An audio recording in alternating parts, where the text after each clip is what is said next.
Here in Ipswich Town Centre 5 years ago, it was a very different atmosphere. In fact, there was no atmosphere. This town centre was gripped by something it never imagined would happen. When there should have been Christmas shoppers and festive music filling the town, the reality was very different. Nervous locals and more police officers than anything else.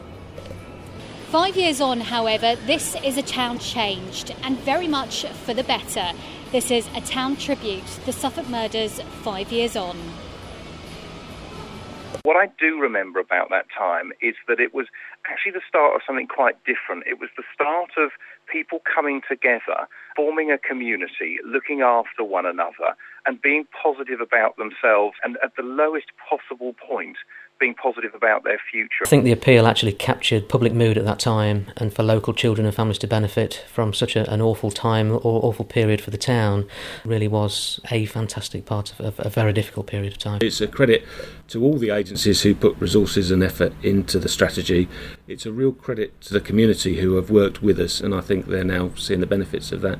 And finally, I think it's a real credit to the women that we've been working with, because it is incredibly hard, I think, to actually make the positive decision to turn your life around. This is just one of 4 sites around the outskirts of Ipswich that are now so well known.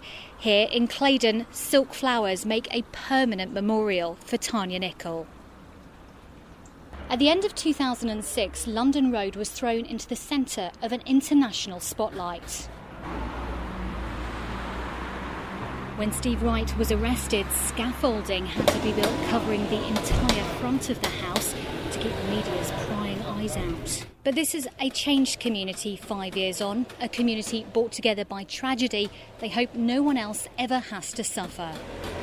You could see a street going from houses of individuals where they were just acquaintances to a street where they really became friends, sharing in this awful event, and then through it becoming a much stronger community. I'm intensely proud of Ipswich and our community, which I think this is the most extraordinary community in Suffolk. Bobby Robson, when he was manager of football club, said that Ipswich is like a northern town displaced, and he was right, because it does have that intensity of community attachment which is quite unusual in southern towns. The families of Tanya Nicol, Gemma Adams, Paula Clennell, Annalie Alderton and Annette Nichols found some closure here, not 5 years ago, but in 2008. It was here at Ipswich Crown Court, in the heart of the red light district, that Steve Wright took his place in history as one of the most prolific serial killers the country's ever seen.